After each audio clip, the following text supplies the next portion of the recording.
Capítulo 4. Vamos a leer nuestro texto, 2 Corintios capítulo 4. Ahí está. 2 Corintios 4. Vamos a comenzar en el versículo 1. ¿Están todos en sus Biblias? Bueno, Miguel, usted no está en su Biblia. No, lo estaba molestando. 2 Corintios capítulo 4. Vamos a leer 7 versículos, desde el versículo 1 hasta el versículo 7. Y la Biblia dice: por lo cual, teniendo nosotros este ministerio, según la misericordia que hemos recibido, no desmayamos. Antes bien, renunciamos a lo oculto y vergonzoso, no andando con astucia, ni adulterando la palabra de Dios, sino por la manifestación de la verdad, recomendándonos a toda conciencia humana delante de Dios. Pero si nuestro evangelio está aún encubierto, entre los que se pierden está encubierto, en los cuales el Dios de este siglo cegó el entendimiento de los incrédulos, para que no les resplandezca la luz del evangelio de la gloria de Cristo, el cual es la imagen de Dios. Porque no nos predicamos a nosotros mismos, sino a Jesucristo como Señor, y a nosotros como vuestros siervos por amor de Jesús. Porque Dios, que mandó que de las tinieblas resplandeciese la luz, es el que resplandeció en nuestros corazones para iluminación del conocimiento de la gloria de Dios en la faz de Jesucristo. Pero tenemos este tesoro en vasos de barro, para que la excelencia del poder sea de Dios y no de nosotros. Este mensaje le puse por título Resplandeced la luz. Y vamos a ver 2 puntos. Y es de que como cristianos tenemos una misión difícil, pero se nos ha dado un poder, se nos ha conferido un poder. Les pido que me acompañen y vamos a hacer algo que no hacemos hace un tiempo. Les voy a pedir que me ayuden leyendo. No sé si papá me puede ayudar leyendo. ¿Puede buscar Lucas 24? ¿Algún hermano hermano Juan? ¿Me puede ayudar también buscando Mateo 18? Perdón, Mateo 28. Sí, Mateo 28, del 18 al 20. Y papá no le dijo los versículos, creo. No. Le dije Lucas 24, 46 al 48. Hermano Miguel Uribe, porque sé que usted está con bebé. Ah, ya, entonces primero, hermano Miguel Uribe, se puede buscar Marcos 16, versículo 15 y 16. Se puede buscar Hechos 1, 8, hermano Miguel Palacio. Yo voy a buscar Juan 20. Algunos quizás ya saben a dónde vamos. Los que no, te animo a estar más en su Biblia. Juan 20, 21 voy a estar yo. Entonces, papá, si puede comenzar leyendo en Lucas 24, 46 al 48. Lucas 24, del 46 al 48.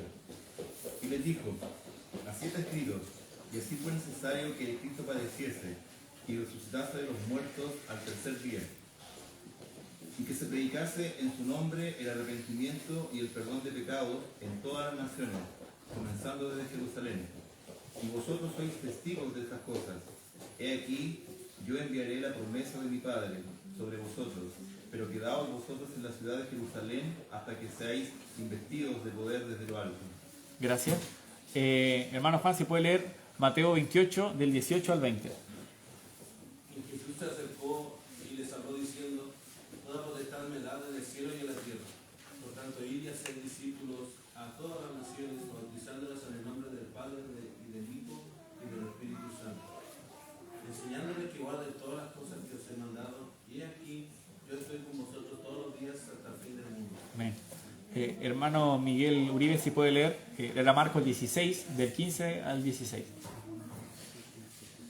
Dice: y les dijo: id por todo el mundo y predicad el evangelio a toda criatura. El que creyere y fuere bautizado será salvo, mas el que no creyere será condenado. Hermano Miguel, Hechos 1:8. Dice: pero recibiréis poder cuando haya venido sobre vosotros el Espíritu Santo, y me seréis testigos en Jerusalén, en toda Judea, en Samaria y hasta lo último de la tierra. Y para terminar, yo en Juan 20, 21, dice: entonces Jesús les dijo otra vez: paz a vosotros, como me envió el Padre, así también yo os envío. Lo que acabamos de leer en muchas partes es lo que se conoce como la Gran Comisión. Jesús nos dejó una misión muy grande. y la dejó 5 veces. La pudimos leer, las 5 ocasiones se encuentran en los 4 evangelios y en el libro de Hechos. Y si esto siempre, yo sé que lo han escuchado varias veces, pero lo reitero, si Dios dice algo una vez, hay que prestar atención, pero se lo dice 5 veces, es porque es muy importante. Nos dejó esta instrucción muchas veces, y sabemos que la palabra es inspirada por Dios. Aunque fue escrito por hombres, no fue traída por voluntad humana, según 1 de Pedro 1:21, sino que los santos hombres de Dios hablaron siendo inspirados. Entonces, que estos versículos estén, que por ejemplo en Mateo tengamos el mismo mensaje que tenemos en Marcos, en Hechos, en Juan y en Lucas, aunque escrito un poco diferente, pero es lo mismo, es la misma misión que se nos está dando. No es una coincidencia, no es que se hayan puesto de acuerdo los escritores humanos, no es que de repente hayan dicho, ups, no me di cuenta que Lucas hace un tiempo escribió eso cuando Juan lo escribió, no. Dios lo puso esa cantidad de veces porque era muy importante. Dios desea que nosotros estemos predicando el Evangelio. La Gran Comisión es una gran comisión. Misión porque es algo que debemos lograr. Comisión porque lo hacemos en conjunto los cristianos y también junto con Cristo. Y gran porque es gigante. Es una misión que parece que nunca podremos terminar. Y lo que Dios desea es que todos procedan al arrepentimiento. Es algo difícil, pero tenemos que hacer lo mejor para acercarnos a eso. Y es una misión difícil por la cantidad y también porque falta personal. No estamos completamente dispuestos. Mateo capítulo 9, si me pueden acompañar a Mateo capítulo 9 y al versículo 37. Lo que vamos a leer ahora, si después quisieran estudiarlo, también aparece en Lucas capítulo 10 y versículo 2. Pero vamos a ir a lo que, como se menciona en Mateo capítulo 9 y al versículo 37, donde nos dice: entonces dijo a sus discípulos, a la verdad la mies es mucha, mas los obreros pocos. Rogad pues al Señor de la mies, que envíe obreros a su mies. El problema o una de las dificultades de la Gran Comisión no es que falten almas, es que faltan personas. Faltan predicadores, personas dispuestas a predicar el Evangelio. A veces podemos decir, pero la verdad es que en mi entorno no tengo a quién predicarle. Mentira, hay mucha mies. Si tú realmente quieres predicar el Evangelio, vas a encontrar a alguien a quien podrás predicar el Evangelio. Si simplemente dices, no, es que no encuentro a nadie, es porque estás colocando excusas para no cumplir esta misión. Pero hay muchas. Jesús dijo, la mies es mucha. Y como les decía, eso también está en Lucas 10, capítulo 10, versículo 2. Entonces, es algo que dijo más de una vez. O sea, nuevamente, Jesús decidió que eso estuviera. Dios decidió que eso estuviera más de una vez en la Biblia con un propósito. Y es de que nosotros nos demos cuenta de que faltan obreros. No son suficientes. Quizás tú puedes pensar, bueno, pero en la iglesia sé que el hermano Luis está predicando el Evangelio en su trabajo, y el hermano Alexis también a lo mejor con los alumnos, y el hermano Juan a veces sale los sábados, el hermano Jorge nos acompaña los sábados, o Nacho en la universidad. ¿Hay suficientes? No, no son suficientes. Si tú dices, no, me voy a quedar atrás porque hay hermanos que se están encargando de eso, yo no soy tan bueno, no es suficiente, no es una excusa decir que a lo mejor te cuesta hablar en público, porque Jesús dice que faltan obreros. ¿Y cuál es la solución? Pedir más obreros. Dice que en el versículo 38, rogad pues al Señor de la mies que envíe obreros a su mies. Es decir, la mies, la gente que necesita almas, tiene un Señor que es Dios, Él es su creador. Todos los perdidos también son criaturas de Dios y también necesitan de la salvación, son almas perdidas, almas que han pecado y que necesitan del mensaje del Evangelio, y nosotros tenemos que rogar al Señor de la mies, siempre estando dispuestos a que a lo mejor la persona por la que estás rogando puede ser tú también. Es por eso que el pastor siempre advierte que si vas a orar por un lugar, está muy bien, pero tienes que estar dispuesto a ser el obrero que Dios decida enviar ahí. Puede ser. Si a lo mejor decides orar por Villa La Tapera, está bien, pero tienes que estar dispuesto a ser tú la persona que va ahí también. Debemos estar dispuestos a colocarnos ahí y a decir, Señor, heme aquí, envíame a mí. Debemos ser instrumentos en disposición de sus manos. Y la verdad es de que falta gente, falta personal. Ese era como un subpunto que había puesto de que la misión es difícil, falta personal. Pensemos por ejemplo, en una empresa. No sé si, yo creo que todos aquí hemos ido al Unimark y muchas veces hemos estado mucho tiempo esperando en las filas. Y de hecho, conversaba con un profesor porque en un ramo de la universidad estamos viendo un tema de estadística bien interesante. Y él conversaba de que los supermercados más grandes en el mundo utilizan un método matemático para poder hacer que la fila sea lo más rápido posible. Y la manera más eficiente de hacer que una fila sea la más rápida es lo más lógico, que es tener más cajeros, más gente atendiendo en cajas, tener más cajas abiertas. Porque independiente de la cantidad de filas o la cantidad de productos, normalmente la gente donde más se demora es a la hora de pagar. Porque pasar los productos va a hacer pip, pip, pip, pero a la hora de pagar es cuando, la tarjeta no pasó, no tengo el dinero, necesito sacar esta otra cosa. Entonces eso es lo que produce más demora. Pero el punto al que voy es de que la manera más rápida y la manera más eficiente de hacer que un supermercado, una lista de espera sea más rápida es contratando más personas. Ahora, muchas veces a nivel empresarial esto no es tan conveniente. ¿Por qué? Porque contratar más personas significa pagar un sueldo. Entonces, ¿qué tanto me conviene tener a lo mejor 15 cajas si soy el negocio de la esquina? Cosas por el estilo se veían en ese ramo. Pero con el Señor es diferente. El Señor no tiene limitaciones. Él no pienses de que, pero no sé si Él podrá proveer para mí. No, nosotros leímos, por ejemplo, hermano Juan leyó en Mateo 28, de que Jesús promete acompañarnos hasta el fin de los días, a donde quiera que vayamos, si nosotros hacemos esa gran comisión. Es una promesa. Él está diciendo que no nos va a dejar si nosotros estamos dispuestos a servirle, a cumplir esa gran comisión. Él nos va a acompañar. Y Él habla, por ejemplo, en Mateo capítulo 6, acerca de cómo Él provee. Dios provee por las aves, Dios provee por los animales, cuanto más nosotros, que somos mucho más importantes. Y la Biblia habla de eso también, de la importancia del hombre por sobre los animales. Nosotros somos algo totalmente diferente a los animales y Dios provee por sus hijos, sobre todo si estamos sirviendo. Hay una frase, si mal no recuerdo, la de Hudson Taylor, que decía que la obra de Dios hecha en la manera de Dios nunca carecerá de la provisión de Dios. Es decir, si yo hago las cosas que Dios quiere, a la manera de Dios, como Dios quiere, Dios nunca me va a dejar de ser parado. Estos cristianos que hacían grandes cosas y servían, y nosotros podemos leer sus biografías, eran provistos de manera milagrosa. Y uno puede encontrar también eso en la Biblia. Por ejemplo, cuando hermana Alexis nos dio su devocional, comentaba de cómo Dios proveyó, fue a Elías, ¿no? O a Eliseo. Elías, cuando estuvo en el arroyo y le proveyó a través de cuervos. ¿Quién hubiera esperado que proveyera a través de cuervos? Pero Dios a veces utiliza los métodos que no esperamos. El tema es que Él provee.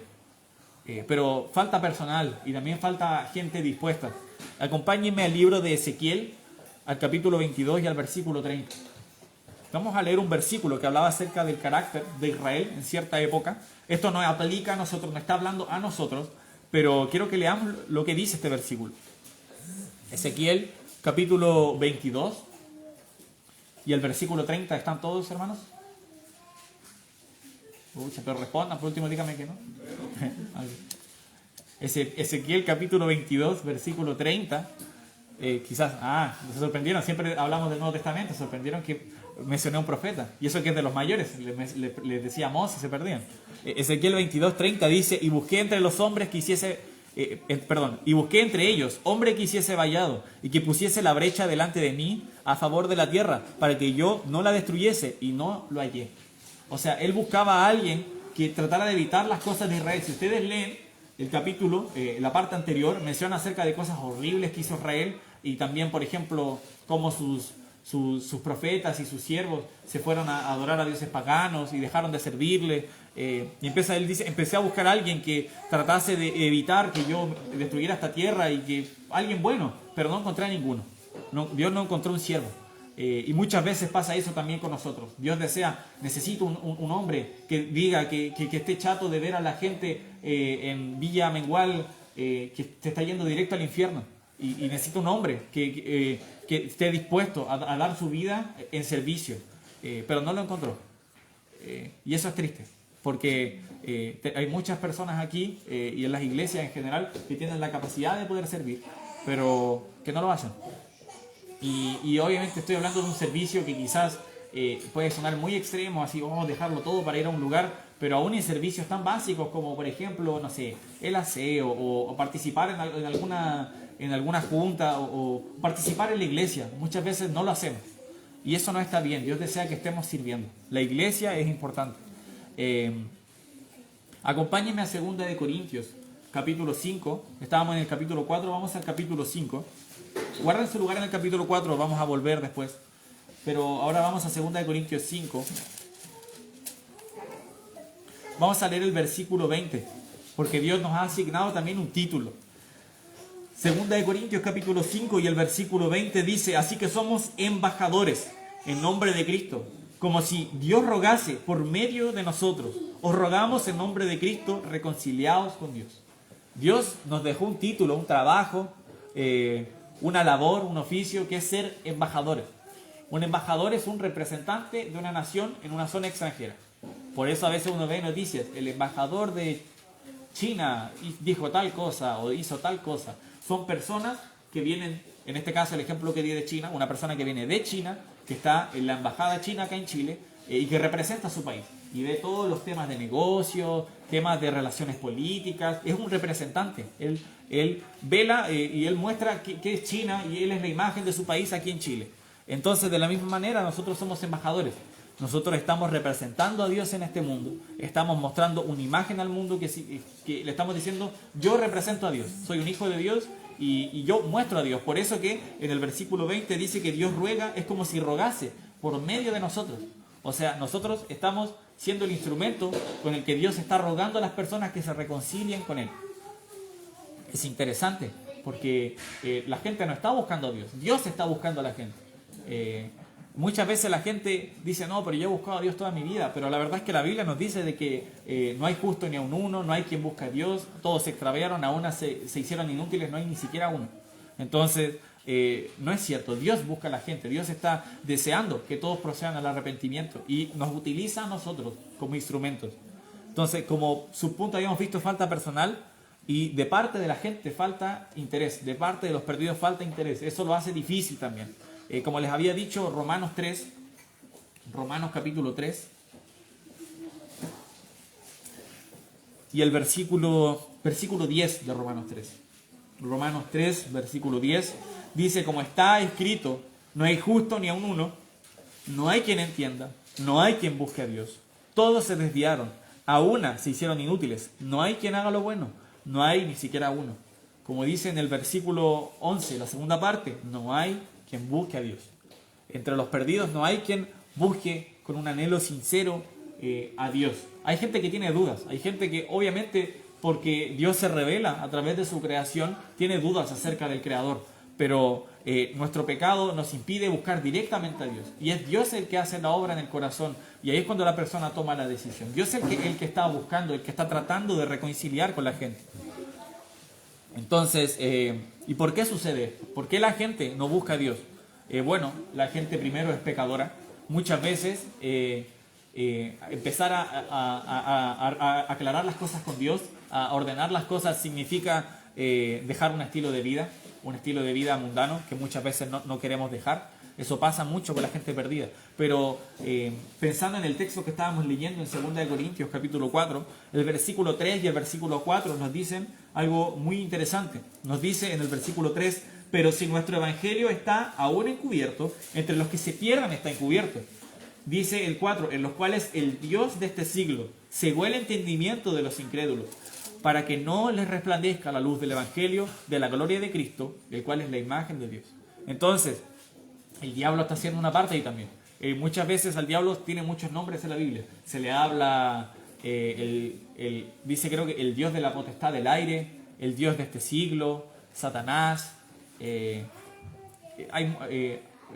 diablo, hay muchos nombres. Era príncipe de la potestad del aire. Ese era el nombre que estaba pensando.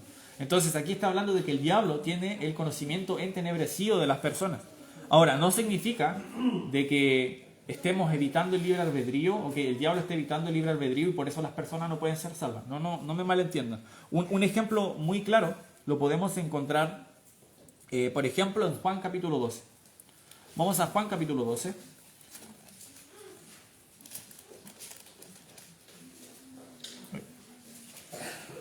Juan capítulo 12. Uy, yo estoy en Lucas, perdón.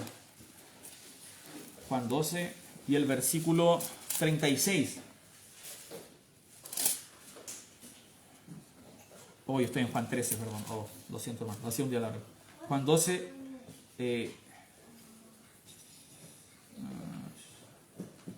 Ahí está. Juan 12, vamos a leer desde el 36. Entre tanto que tenéis la luz, creed en la luz para que seáis hijos de luz. Estas cosas habló Jesús y se fue y se ocultó de ellos.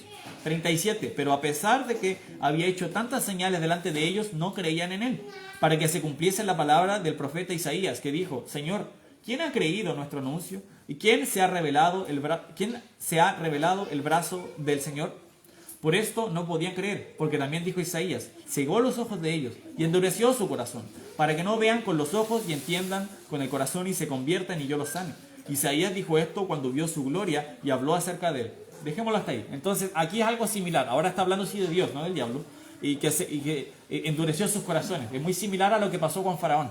Si uno lee en la Biblia, dice en varias ocasiones que el corazón de Faraón fue endurecido. Algunas veces dice que fue Dios, otras veces que fue Faraón.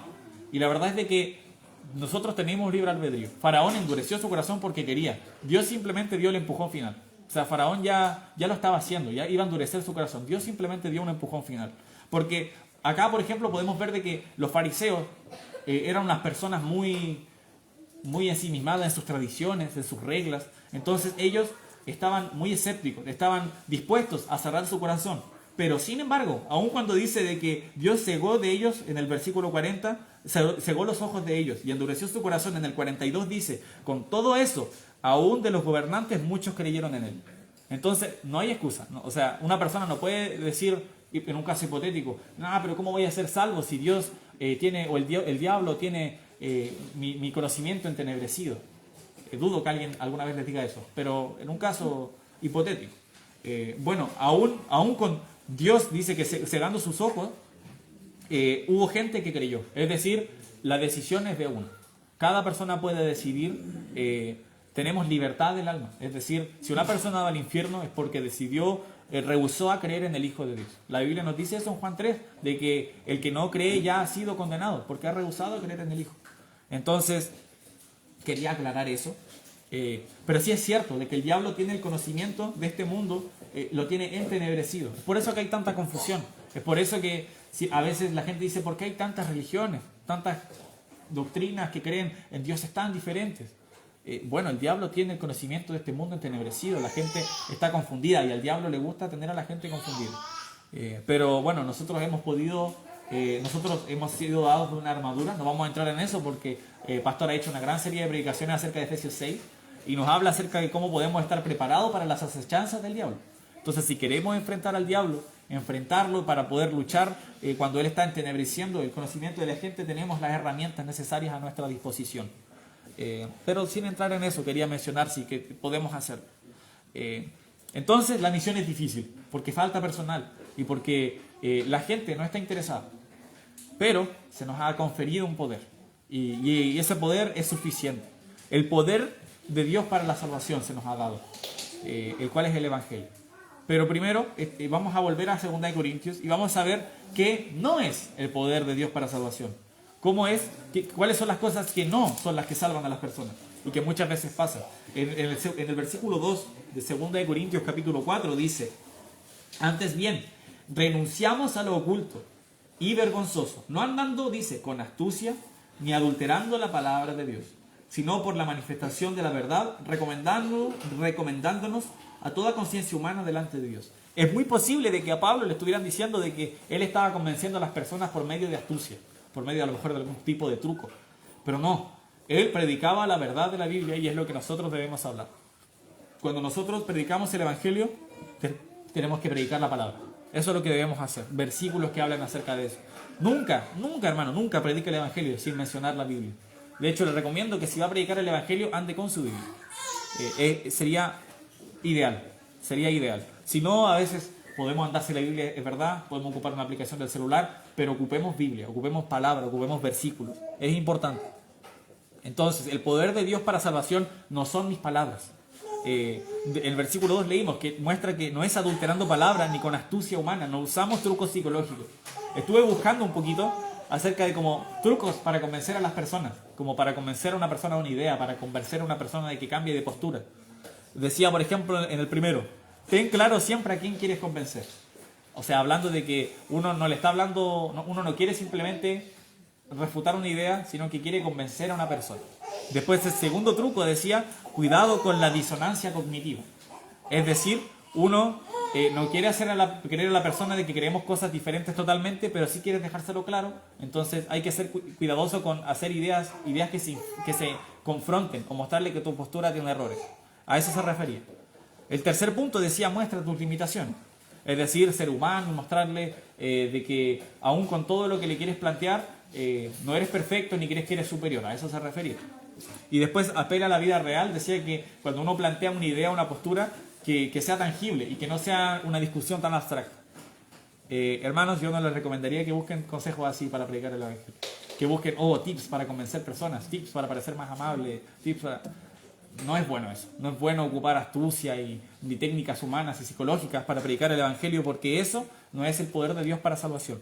Ahora, si es cierto de que hay que ser prudente con quién estoy hablando, si es cierto, la Biblia, por ejemplo, habla en Eclesiastés 10:12 que las palabras de la boca del sabio son llenas de gracia, mas los labios del necio causan su propia ruina. Entonces, si yo estoy hablando con una persona que a lo mejor perdió un familiar hace muy poco, yo tengo que tener tacto con mis palabras. Y hay que ser muy cuidadoso con muchas situaciones. Cada persona es un mundo diferente, pero a lo que voy con eso es de que no tenemos que basar nuestra predicación en el Evangelio en trucos psicológicos humanos. El Evangelio, el poder de Dios para salvación es el Evangelio. Entonces, esos trucos humanos, esas cosas no son buenas. Simplemente hay que ser prudentes. Entonces, no caigamos en esos trucos. Entonces, el poder que se nos ha dado, el poder de Dios para salvación, tampoco es el predicador. No porque el hermano Nacho, que es súper seco, o el pastor, que es súper seco, o el hermano Luis, o hermano X, porque él está predicando, esa persona va a ser salva. No es por el predicador. El versículo 7 del pasaje que estamos leyendo en 2 Corintios 4 dice: pero tenemos este tesoro en vasos de barro, para que la excelencia del poder sea de Dios y no de vosotros, no de nosotros. Entonces él está diciendo, el tesoro, esta luz de la que se menciona en el versículo 6, que resplandeció en nuestros corazones para iluminar el conocimiento de la gloria de Dios en la faz de Jesucristo. Está hablando de la luz salvadora, no es de nosotros, está en recipientes de barro. ¿Por qué? Porque un recipiente de barro brilla, hermanos, no brilla. Un recipiente de barro es barro, de hecho algunos hasta son feos. No estoy diciendo aquí que nadie sea feo, estoy diciendo el ejemplo de que la luz que resplandece no viene de nosotros, sino que viene de Dios. Piénsenlo como, por ejemplo, la luna. La luna brilla en la noche y brilla muy intenso, pero no es la luz de la luna. La luna no está encendida en fuego ni brilla por eso, brilla porque refleja la luz del sol. Entonces, de la misma manera, en momentos de oscuridad debemos reflejar la luz de Dios y entender de que la luz no viene de nosotros. Cuando predicamos el Evangelio y una persona es salva, no es por nosotros, ni porque somos grandes predicadores ni grandes hombres de Dios, sino porque el poder de Dios y su palabra es maravillosa, y Dios es un Dios misericordioso, y nosotros solo somos recipientes de barro. Eso somos. Me gusta el versículo así, que te humillan y te recuerdan quién eres. A lo mejor piensas, pero yo soy tan bueno en esto, o ya me he acostumbrado a predicar el Evangelio. Eres un vaso de barro, hermano. Y es bueno recordar de que Dios tiene el control. Nosotros sembramos, regamos, cosechamos, pero Dios es el que da el crecimiento. Nosotros no tenemos ninguna labor fundamental. Si tú te crees irreemplazable, estás muy equivocado. Dios puede ocupar a cualquier otro. Pero no creas tampoco que por eso tienes que, Dios puede ocupar a cualquiera, entonces no me necesita. No. Tienes que estar dispuesto a hacerlo, recordando que no eres nadie. Acompáñenme a 1 Corintios 15. 1 Corintios 15, un poquito más atrás, algunas páginas atrás, versículo 10. Pablo entendía muy bien que él no era nadie. Y estamos hablando de Pablo, hermanos. Si usted lee 1 Corintios, 2 Corintios, Gálatas, Efesios, 1 Tesalonicenses, 2 Tesalonicenses, Timoteo, 1 Timoteo, 2 Timoteo, Tito, todo eso fue escrito por Pablo. Ahora, sabemos que inspirado por Dios, pero el conocimiento de Pablo. De hecho, conversábamos con el hermano Juan de que Pedro hablaba en sus cartas de que Pablo hablaba de cosas difíciles. O sea, Pablo era capo, era muy capo. Pero ahora sí, en 1 Corintios 15, versículo 10, dice: pero por la gracia de Dios soy lo que soy. Y su gracia no ha sido en vano para conmigo. Antes he trabajado más que todos ellos, pero no yo, sino la gracia de Dios conmigo. Entonces él entendía, yo he hecho muchas cosas. Pablo comenzó muchas iglesias y dejó a grandes pastores como Timoteo. Pero él entendía de que era la gracia de Dios. Él entendía que cuando, por ejemplo, ganó a Lidia y ganó al carcelero filipense, era la gracia de Dios. Él solo era un instrumento. Él solo era un vaso de barro. Entonces, para concluir, hermanos, tenemos una misión difícil. Falta personal. La gente no está interesada. Pero tenemos el poder de Dios, que es el Evangelio. Para terminar, vamos a leer un último versículo en Romanos 1. Romanos 1, versículo 16.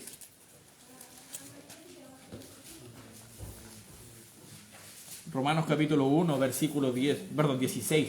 Dice, porque no me avergüenzo del Evangelio, porque es poder de Dios para salvación a todo aquel que cree, al judío primeramente y también al griego. El poder de Dios para salvación es el Evangelio. Es gracias a Jesús y a su sangre que podemos tener salvación. Y si usted predica y una persona es salva, eres un instrumento y no hay nada especial en ti, es Dios. Él es el que obró a través de ti. Así que la gloria para Él. Vamos a terminar. Saludos del pastor. Envío un emoji haciendo así. Así que saludos, pastor.